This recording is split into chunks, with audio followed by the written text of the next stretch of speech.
Vamos a recorrer otra parte del camino que nos conduce a la Atlántida, ya sea para encontrar que fue un mito o una realidad. La leyenda dice que fue una civilización que supo vivir tanto en la Tierra como en el paraíso.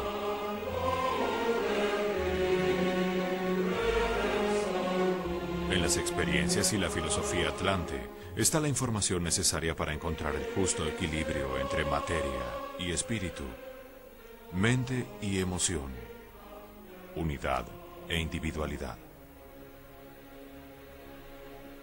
Originalmente los atlantes existían en un estado espiritual, un estado colectivo de felicidad, donde todos compartían hasta su inconsciente y cada uno era parte del todo. Esta sensación colectiva solo podía producir tranquilidad y bienestar. Sin embargo, poco a poco se sumergieron en la materia y el placer de los sentidos. Comenzaron a atesorar sus experiencias de manera individual, hasta fragmentarse tanto que encontraron su propia destrucción.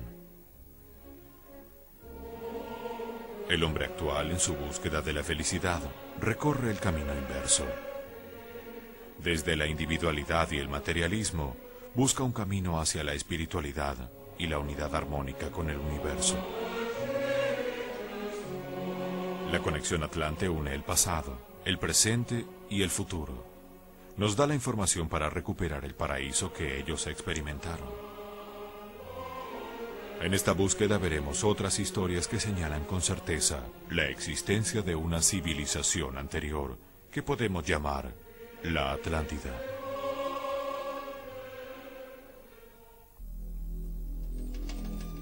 Hoy, gracias a la tecnología, el hombre ve cada vez más lejos. Los astrónomos nos muestran espacios sin límites en la vastedad del universo. Se asiste al nacimiento de estrellas a miles de kilómetros de la Tierra. Se fotografían galaxias y constelaciones en zonas sin tiempo ni espacio.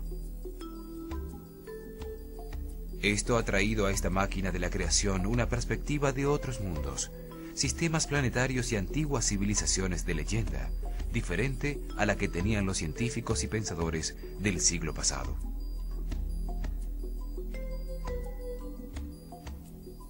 Hoy se pueden buscar en el pasado, donde no existen doctrinas concebidas por el hombre, respuestas a los tiempos que vivimos. Hay que permitir que la intuición tome el control. Ese sexto sentido maneja el 90% de la mente de una forma que aún no se conoce. La frontera entre la ciencia y la fantasía es muy borrosa. Por ejemplo, Heinrich Schliemann, en 1923, convirtió en realidad un mito cuando descubrió la legendaria Troya, a partir de indicios que encontró en la Ilíada de Homero, escrita hace 2500 años.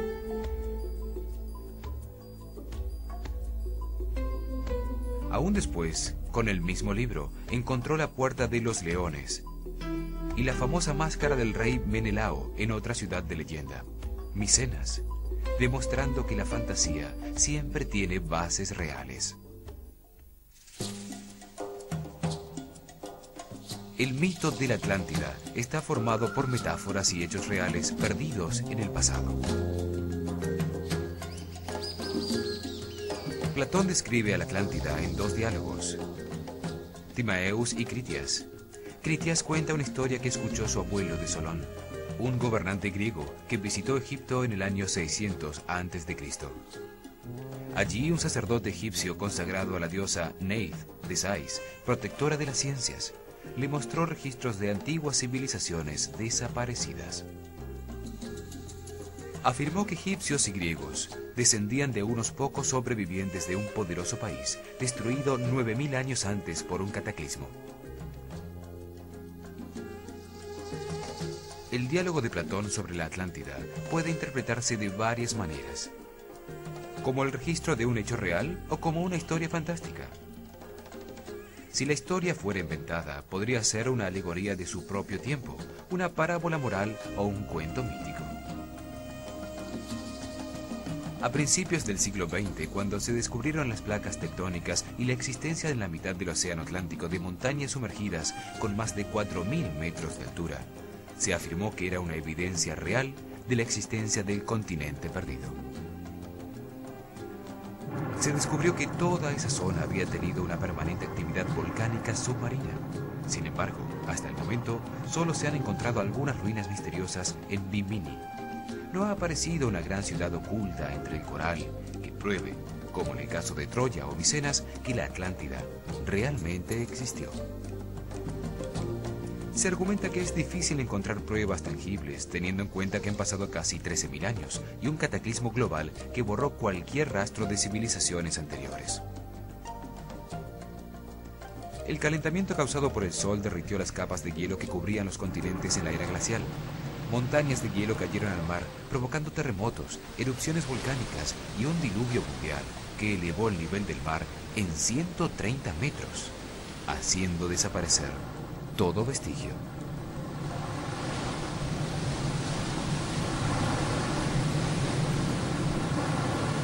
La falta de pruebas sobre la realidad de la Atlántida conduce a que muchos afirmen que Platón solo escribió una historia fantástica sobre las realidades políticas de su tiempo. Un retrato idealizado de la organización y el funcionamiento de una sociedad perfecta. Recurrir a una alegoría era un camino más seguro para pronunciarse en contra de su sociedad. Una manera oculta de mostrar sus debilidades, en un momento en que era muy peligroso criticar. El hundimiento bajo el mar representaría la destrucción política, moral y filosófica que él temía. Una advertencia del camino que los atenienses habían tomado. Otra manera de entender la leyenda de Platón es como una ficción filosófica o una parábola que busca señalar verdades importantes sobre la naturaleza humana. Como ficción, muestra los beneficios de la cooperación entre los hombres, las ventajas de seguir las leyes establecidas y las penalidades que resultan de la codicia y de la ambición. Muestra cómo se puede transitar fácilmente de la justicia y la felicidad a la violencia y la destrucción. En ese sentido, la historia de la Atlántida es muy importante para la sociedad actual, sobre todo en momentos tan difíciles como los que vivimos, cuando el hombre dejó de cooperar con los otros hombres. Como todo mito, el de la Atlántida se volvió más importante que su realidad histórica. Además, identificarla como la fuente de toda la cultura humana intensificó el mito. Este mito combina dos grandes motivos universales: el paraíso perdido y el diluvio universal. El Edén y Noé aparecen en la Biblia, y con otros nombres en todos los libros sagrados de las distintas religiones y culturas. Los mitos cobran vida cuando se cree en ellos. Sirven para guiar al hombre en un mundo que solo entiende imperfectamente. En el mito atlante, la figura central es la humanidad, encarnada en un sitio ideal, perfectamente gobernada y con fructíferas riquezas. Pero debido a su codicia y ambición, los atlantes deciden ignorar las leyes divinas. Zeus, el padre de los dioses, decide destruir al hombre sacudiendo la tierra con terremotos, erupciones volcánicas e inundaciones. La misma cólera destructiva siente Dios en la historia bíblica en la que Noé es el único sobreviviente. Una historia muy parecida a la de Adán y Eva, quienes, tentados por la codicia y la ambición de ser iguales a Dios, rompen el mandato divino y comen del árbol del conocimiento. Esto produce su expulsión del paraíso. Para el hombre actual, perdido en el mundo que experimenta, el tema del paraíso perdido es una luz al final del túnel. La vida se convierte en un intento por recuperarlo, regresar al Edén, encontrar el camino a Zambala, localizar la Atlántida, el hogar, la fuente perdida. El hundimiento de la Atlántida también puede pensarse como un estado psicológico en el que el hombre, asediado por los terremotos de la pasión y las aguas que lo sumergen en la inconsciencia, pierde o retrasa su propósito evolutivo.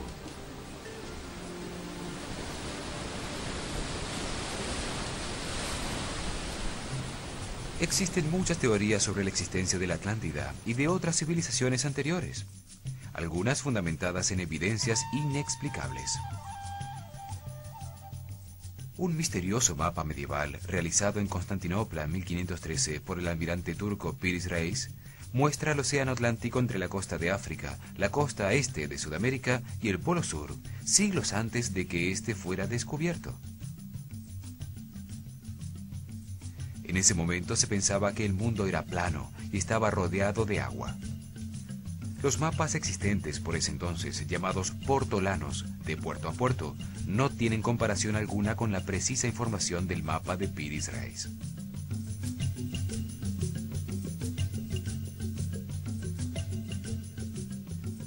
Ni siquiera mapas de 200 años más tarde, como este de De Witt, tienen una información parecida. Piris Reis usa coordenadas de longitud y latitud para dividir el globo. Se trata de la trigonometría esférica, inventada muchísimo después por Geraldo Mercator. Su precisión, comparándola con los cálculos actuales, es absoluta. Hay varios elementos extraños en este mapa. El primero es que los contornos de los continentes parecen corresponder exactamente con una fotografía tomada desde el aire con centro en las pirámides de Egipto. El mapa fue analizado por la Fuerza Aérea Norteamericana, que confirmó su extraordinaria precisión y que tiene su centro en las pirámides. El almirante Piris Reis dejó notas escritas en el mapa, en donde niega toda responsabilidad de los registros originales y de la cartografía. Reconoce que se trata de una copia de una serie de 20 mapas muy antiguos, hoy desaparecidos. Dice que obtuvo algunos de los mapas originales del piloto que acompañó a Cristóbal Colón en sus 3 viajes, al convertirse en prisionero durante una batalla entre los turcos y los españoles en 1501. Esto querría decir que Colón sabía que iba a encontrar las costas sudamericanas. El mapa muestra el río Amazonas, con la isla de Marajo, solo descubierta en 1543 en su desembocadura.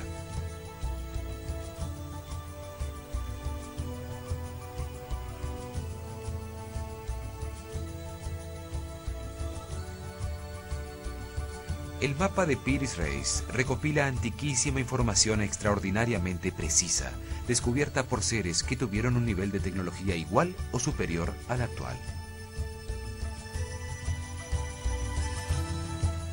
Otro mapa bastante extraño es el realizado por Orontus Phineus en 1532, donde aparece la Antártida sin la capa de 2 kilómetros de hielo que la cubre actualmente. Lo extraño es que ese continente no fue explorado hasta 300 años después, en 1818.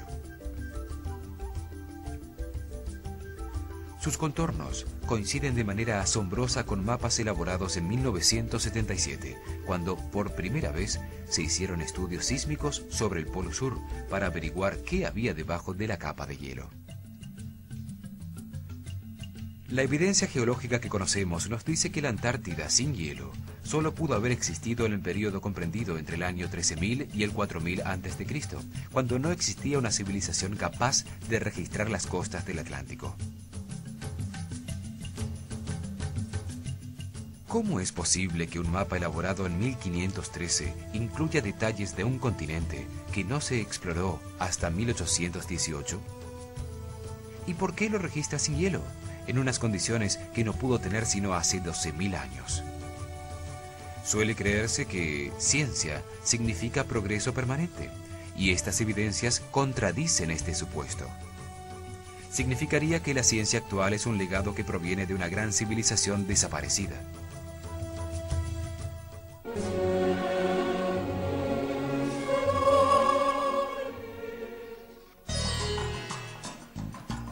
Hay 2 maneras de leer los antiguos textos religiosos: la forma exotérica, que encuentra solo significados racionales, como en un diccionario de los que conocemos, y la esotérica, que intuye en un sistema de símbolos la visión del universo como un todo. La esotérica usa la energía mental y es una muestra de un sistema superior de conocimientos, de la forma intuitiva de conciencia que antiguas civilizaciones nos dejaron como herencia en muchos libros. Hoy en día, pocos seres utilizan el cerebro para captar esa información esotérica. Para la mayoría de las personas puede ser solamente imaginación. Sin embargo, es una forma práctica y científica de obtener información. Libros hindúes, probablemente la literatura más antigua del mundo, contienen esa simbología esotérica. Le dan una gran importancia al ciclo de 25.920 años que llamamos precesión de los equinoccios, al igual que sumerios y egipcios. Para ellos, este ciclo determina las catástrofes periódicas que destruyen gran parte de la humanidad. Cambios magnéticos en el Sol, que ocasionan cambios magnéticos en la Tierra, alterando el eje de giro y el clima del planeta.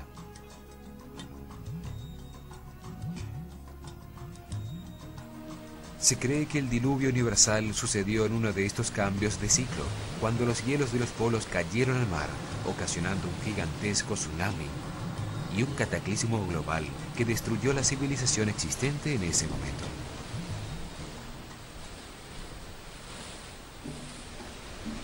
Los libros hindúes dicen que esto pasó en el año 10.900 a.C. La fecha coincide con el fin de la época glacial y con el comienzo del nuevo tiempo llamado Sep Tepi, en los calendarios egipcio y sumerio. También coincide con datos publicados por la revista Nature, en donde se afirma que el último reverso de los polos magnéticos de la Tierra ocurrió hace 12.400 años.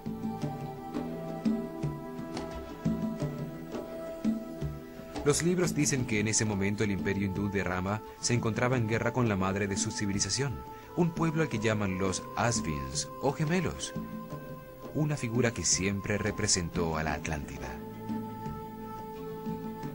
La guerra se dio porque los atlantes cambiaron su mentalidad original, intuitiva, lunar, controlada por el lado derecho del cerebro, de imágenes, sentimientos, emociones y unidad, por una controlada por el lado izquierdo del cerebro, solar, racional, tecnológica e individual. Esto provocó el enfrentamiento con los místicos e intuitivos hindúes. Afirman que los atlantes o Asvins venían de uno de los 7 continentes. El Sveta o Sakadvipa, una isla paradisíaca al este, blanca y pura, llamada Atala, que desapareció con el cataclismo y que en sánscrito quiere decir tierra sumergida. Mientras se encontraban en guerra, ambos pueblos fueron destruidos. Atala se hundió bajo el mar, cuando el cataclismo destruyó su montaña sagrada llamada Meru, lo que dio comienzo a un nuevo ciclo que dicen terminará en el año 2012.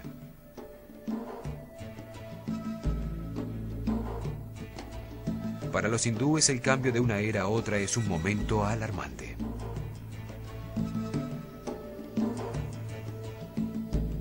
El Samsam Tagabada cuenta que ambos pueblos usaban máquinas voladoras con las que podían viajar a cualquier sitio de la Tierra. A las hindúes las llama vimanas y las describe como propulsadas por un líquido combustible amarilloso derivado del mercurio. A las de los atlantes las llama Vaiglisis. Tenían una tecnología antigravitatoria más avanzada con la que podían desplazarse con igual facilidad, tanto en el aire como bajo el agua. Tienen precisas descripciones de avanzadas tecnologías de vuelo, de misiles, rayos láser y hasta bombas atómicas. Describen modernas técnicas de combate aéreo, métodos para ahorrar el combustible y evitar tormentas variando la altitud, aterrizajes forzosos causados por el enemigo y daños ocasionados por choques con pájaros en vuelo. También habla de naves que volaban a través del firmamento por un arma que lanzaba rayos de luz que desintegraban todo lo que iluminaba. El Mausula Purva menciona el lanzamiento de un proyectil que contenía la fuerza del universo, que explotó provocando un resplandor igual al de 10.000 soles, reduciendo a cenizas las razas enteras de los Brichis y los Anshakas, dejando solo unos sobrevivientes con los cuerpos consumidos, sin cabellos ni uñas, infectando todos los alimentos y rompiendo todas las vasijas de barro. El Surya Siddhanta, una tabla con medidas astronómicas de exactitud comparable a la actual, establece la medida del diámetro de la Tierra en 12.617 kilómetros. Hoy se sabe que es de 12.765 kilómetros. Calcula que la distancia a la Luna es de 407.198 kilómetros. Hoy se sabe que es de 406.731.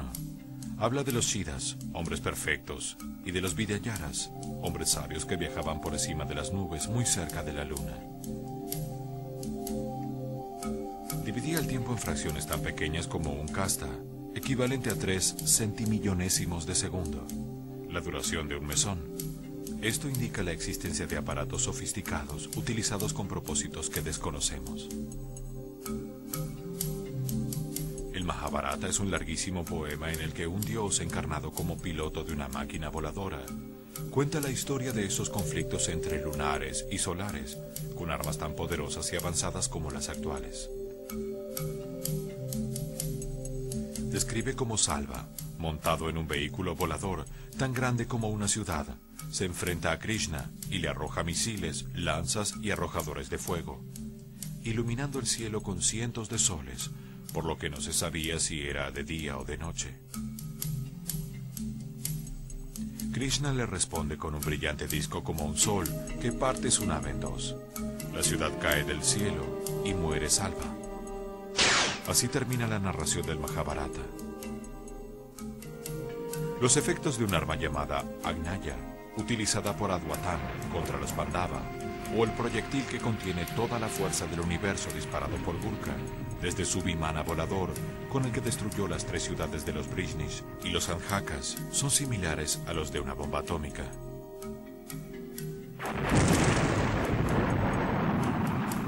El Mahabharata dice que al explotar producían una incandescente columna de fuego, con un resplandor de 10.000 soles estremeciendo a la tierra y quemándola con el terrible y violento calor.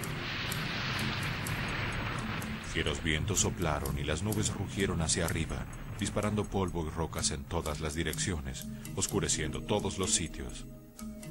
Los cuerpos quedaron tan quemados que no eran reconocibles. Los guerreros que lograron escapar se tiraron al agua para lavarse, pero el pelo y las uñas se les cayeron y toda la comida se envenenó.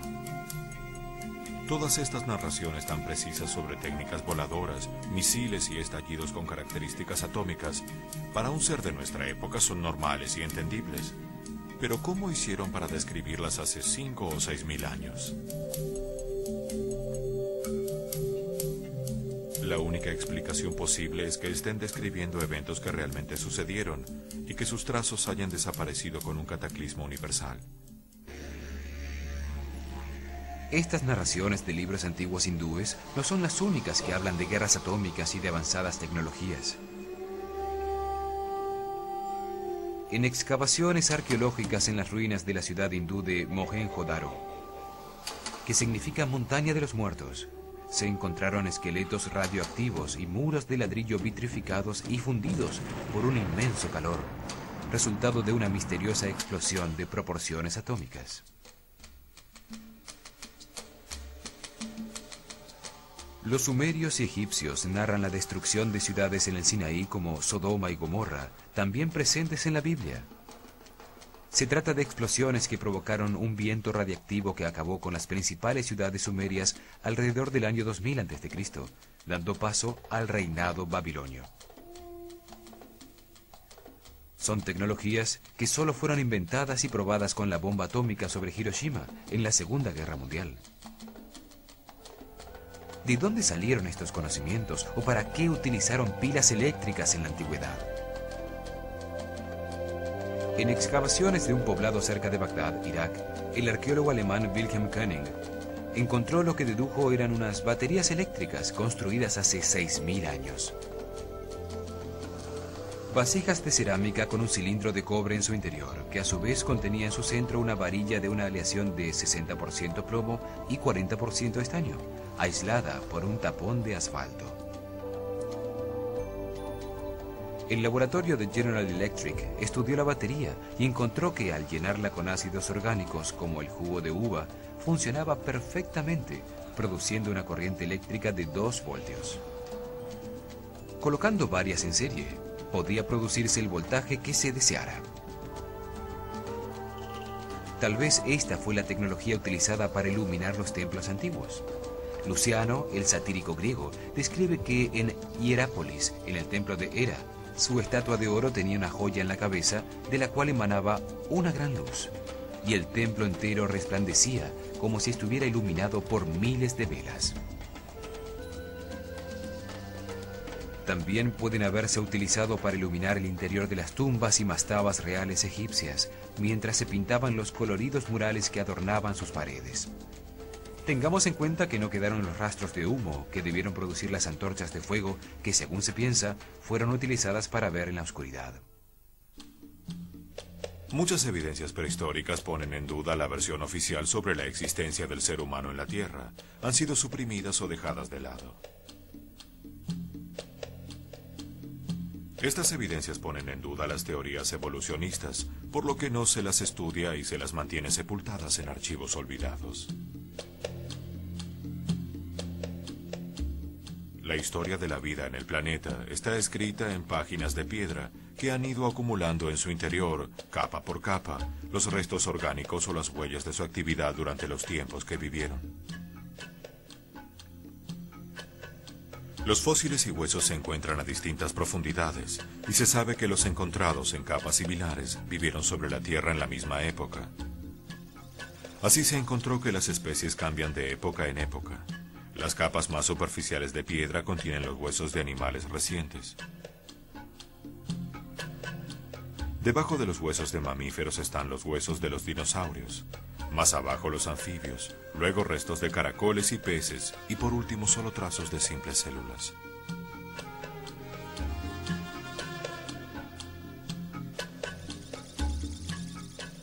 La existencia de primates parecidos al hombre, semejantes en su organización anatómica, esqueleto, sistema muscular y sus restos encontrados en las distintas capas geológicas, llevó a Charles Darwin en 1859 a desarrollar la teoría de la evolución de las especies.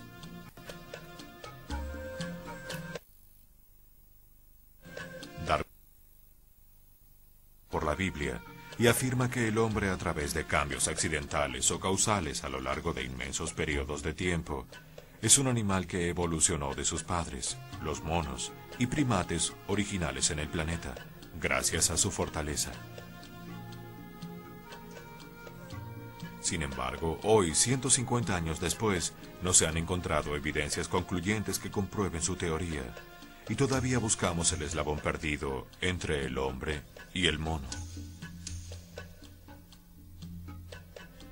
El famoso antropólogo Richard Leakey confirma que todos los restos descubiertos de los antepasados del hombre caben en una alcoba y sobra espacio. Solo existen unos pocos huesos de millones de seres en la prehistoria para sustentar la teoría de la evolución.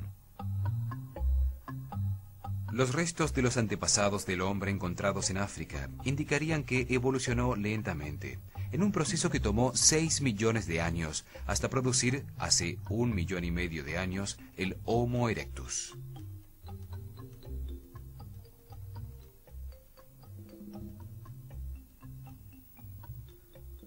Con una capacidad craneana de 1000 centímetros cúbicos, camina erguido liberando sus manos, lo que le permite utilizar herramientas. Los ojos en el frente perfeccionan su sistema visual, permitiéndole calcular mejor las distancias y cazar mejor. Desapareció por completo hace 250.000 años, posiblemente en uno de los cataclismos históricos que cambió la forma de la Tierra y las especies. Sin embargo, se cree que en su proceso de desaparición dio paso al Homo sapiens, a pesar de que hasta ahora no aparece el eslabón perdido que una los dos procesos evolutivos en uno solo continuo. La teoría convencionalmente aceptada dice que hace 250.000 años apareció en África, extendiéndose por Europa hace 100.000 años, pasando luego a Asia hace 40.000 años, y llega a través del estrecho de Bering a América hace 30.000 años, y a Sudamérica hace 15.000 años. El Homo sapiens aparece súbitamente con 500 centímetros cúbicos más de capacidad craneana, lo que le permitió el desarrollo de la inteligencia, la facultad del habla y un cuerpo muy parecido al del hombre moderno, en una macromutación que no coincide con los lineamientos lentos de la evolución.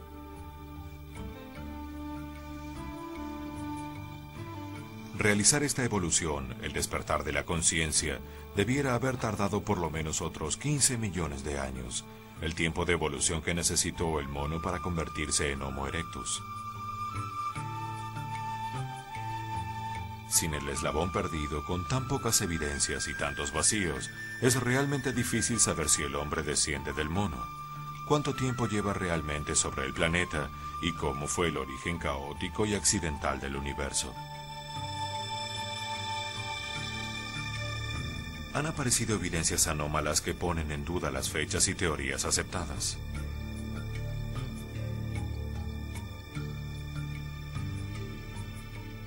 En Ottosodal, Western Transvaal, Sudáfrica, se encontraron cientos de bolas metálicas fabricadas con un metal azulado increíblemente resistente, algunas con 3 hendiduras paralelas que ni siquiera se raya al tratar de perforarlo con brocas de acero. Se encontraron en la profundidad de una mina de diamante dentro de un material de mineral suave llamado pirifilita, que se formó por sedimentos hace unos 3 billones de años.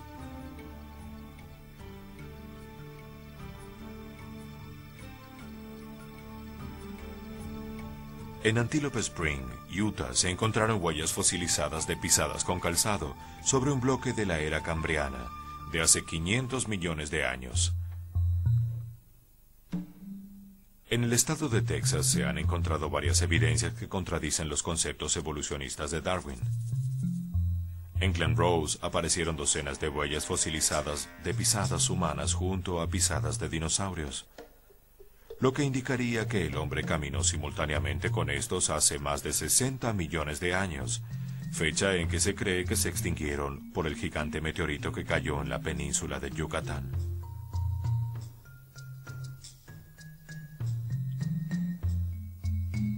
Las mismas huellas de humanos junto a las de los dinosaurios se encontraron un poco más lejos, al lado del río Biloxi, donde también se descubrió un martillo elaborado mediante una aleación metálica bastante extraña, con su mango carbonizado por una altísima presión y temperatura. Lo mismo sucede con la roca de hace 80 millones de años donde estaba escondido. En la profundidad de una mina en Table Mountain, California, dentro de una formación rocosa de hace 5 millones de años, se encontraron varios objetos de piedra, incluyendo un mortero y una calavera. Esto indicaría la existencia de hombres inteligentes que usaban herramientas hace millones de años, y la posibilidad de una civilización anterior a la actual.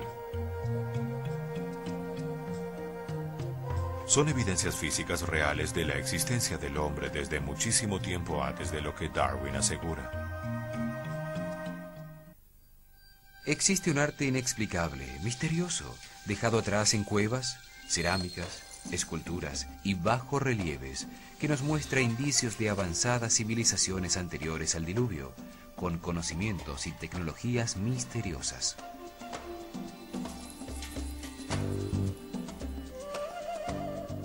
En el templo de Osirión, en Abidos, Egipto, existe un friso o panel entre 2 columnas con unos bajorrelieves muy extraños. Muestran una serie de naves y helicópteros que solo pueden ser identificados por alguien de nuestra época. Se trata de una forma de transporte aéreo en un bajorrelieve de uno de los templos más antiguos de Egipto. La cultura maya también nos dejó indicios de tecnologías avanzadas muy antiguas. La losa tallada de piedra más grande del mundo maya, que cubría la tumba de Pakal Botán, en Palenque, la gran ciudad de las serpientes, lo muestra conduciendo una máquina con un cohete que despide llamaradas por un tubo de escape.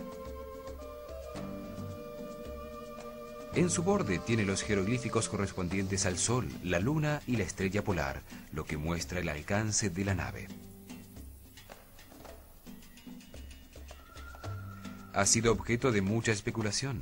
Se sabe que George Lucas decidió que se utilizaran sus medidas y forma para las naves de la persecución entre el bosque en la película Star Wars.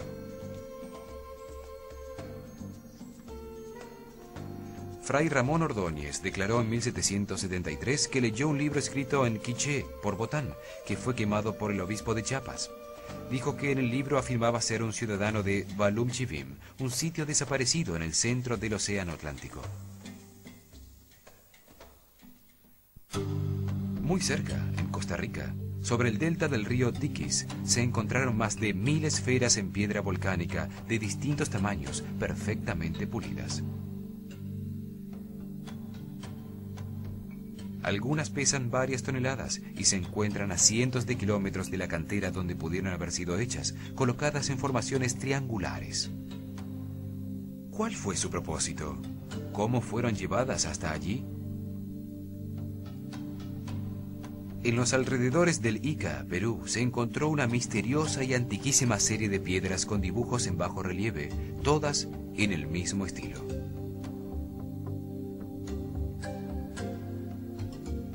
Por la pátina de su superficie se sabe que fueron talladas hace 12 o 13.000 años.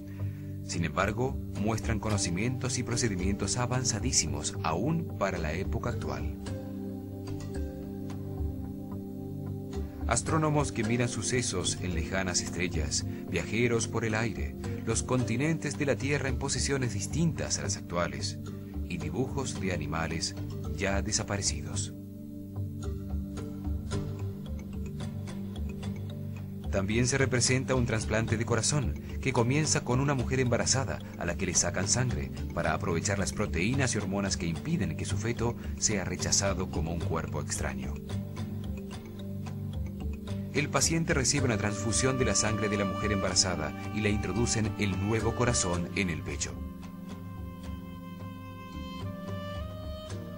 Estos bajorrelieves son verdaderas enciclopedias de piedra de la antigua civilización atlante, llevadas al Perú por el dios científico Viracocha después de la catástrofe que oscureció al sol.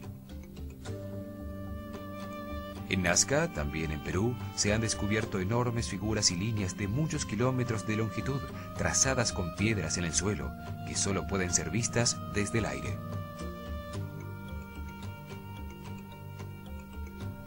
Otro extraño descubrimiento es el de las gigantescas piedras de Ollantaytambo, Machu Picchu y Sacsayhuamán, cortadas con múltiples ángulos para encajar perfectamente las unas con las otras, después de haber sido trasladadas por cientos de kilómetros.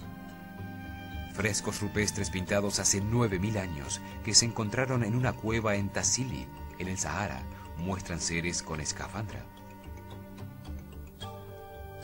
Otro fresco descubierto en Kimberley, Australia, muestra seres sin boca y también con escafandra, además de sandalias, en un sitio donde los indígenas andan descalzos. Es evidente que el hombre no conoce su propio pasado y se acomoda a creer las teorías que no permiten abrir su mente a otras posibilidades. Las evidencias que hemos visto indican la presencia de civilizaciones anteriores con tecnologías distintas a las nuestras.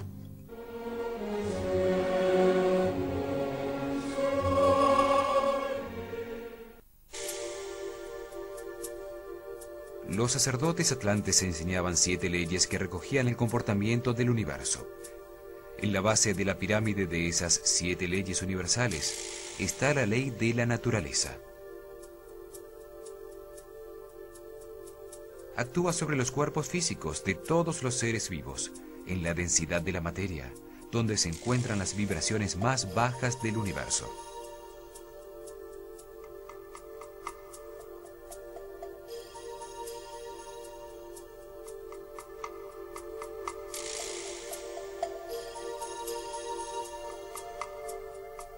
Organiza los átomos en moléculas, las moléculas en proteínas, las proteínas en células, las células en tejidos, los tejidos en órganos y los órganos se estructuran para dar forma al cuerpo, manifestando la perfección de la naturaleza en la diversidad de los cuerpos vivos. La ley de la naturaleza es una programación automática de origen divino, contenida en los códigos genéticos de cada especie.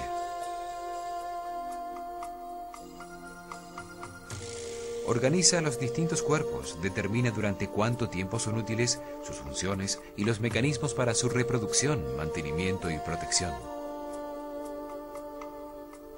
forma un gigantesco organismo viviente que se llama el universo. Cada ser tiene su propio nivel de conciencia, experimentado en un cuerpo material.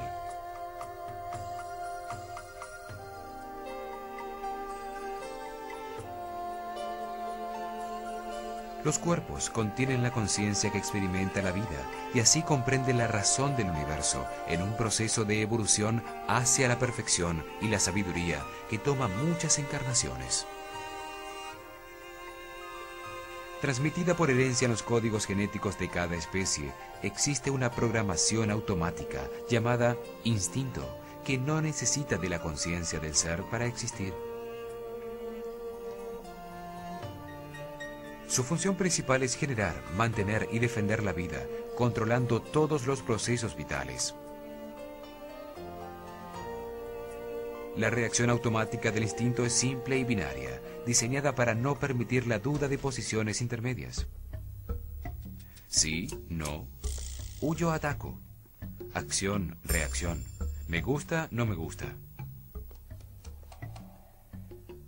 Para generar la vida en cada cuerpo, la naturaleza utiliza la atracción automática que lo impulsa a buscar y conseguir en su especie la pareja para procrear. Si la atracción es mutua, indica que existe compatibilidad para generar vida. Esta ley se manifiesta en la atracción sexual que se siente al reconocer la pareja potencial.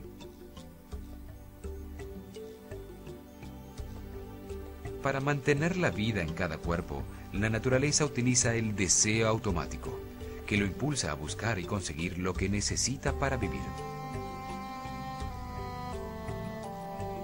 Se manifiesta como hambre, sed y como la capacidad para reconocer el alimento que necesita y el medio natural de su especie. Para defender la vida en cada cuerpo, la naturaleza utiliza el miedo automático a perderla, que lo impulsa a huir o a defenderse.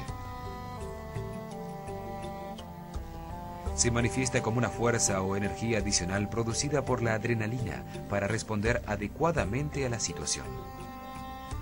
En cada cuerpo organizado por la ley de la naturaleza se encarna una conciencia que evoluciona en un proceso de aprendizaje sucesivo que se llama vida.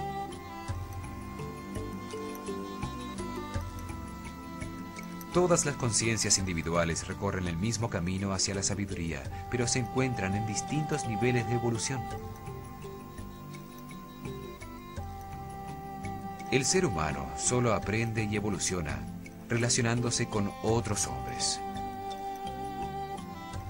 Lo valioso en la vida son las relaciones, no las creencias.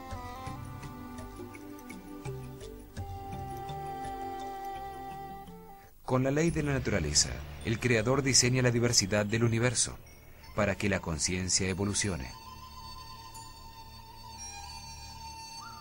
Diferentes razas, en distintos lugares y climas, expuestas a diferentes situaciones y culturas, permiten el contraste de la diversidad. Distintos hombres con distintos niveles de conciencia se comportan de diferentes maneras, permitiendo las relaciones de aprendizaje. Solo a través de estas relaciones con los demás evoluciona la conciencia. Así se manifiestan las distintas personalidades que desarrollan el arte, la ciencia, la industria, o fomentan la revolución y el caos social. Los instintos organizan las respuestas automáticas de los cuerpos que albergan estas conciencias para que funcionen perfectamente. Cuando un ser vivo viola la ley de la naturaleza, siente dolor o enfermedad. Esta violación es permitida por una de las leyes jerárquicamente superiores con algún propósito de evolución. Se genera dolor o un proceso de destrucción que disminuye la fuerza vital en el organismo y la calidad de vida que se experimenta. En los primeros niveles de evolución se desarrollan personalidades primarias para vivir procesos que desarrollen la conciencia. Sus reacciones en esos niveles son casi totalmente instintivas y agresivas. Esto daña las relaciones con los demás y produce sufrimiento. Al tratar de evitarlo, se toma conciencia y se evoluciona. Una conciencia evolucionada domina su instinto automático y no tiene un comportamiento agresivo con los demás. Así comienza a actuar desde la ley de armonía, la ley inmediatamente superior a la de la naturaleza. El propósito de la vida es enseñarnos lo que no sabemos a través de las experiencias en el cuerpo físico. Vivimos para aprender, para graduarnos en sabiduría universal. Hemos visto evidencias contrarias a la historia convencional que nos permiten aceptar la existencia de una civilización anterior a la actual, que desapareció dejando muy pocos rastros con el cataclismo universal. En nuestro próximo programa veremos cuándo desapareció la Atlántida, de acuerdo a información registrada por muchos pueblos de la Tierra. Veremos distintas teorías sobre su posible ubicación, hasta llegar al sitio donde más posibilidades tiene de haber existido, y por supuesto continuaremos profundizando en las 7 leyes universales. Acompáñenos.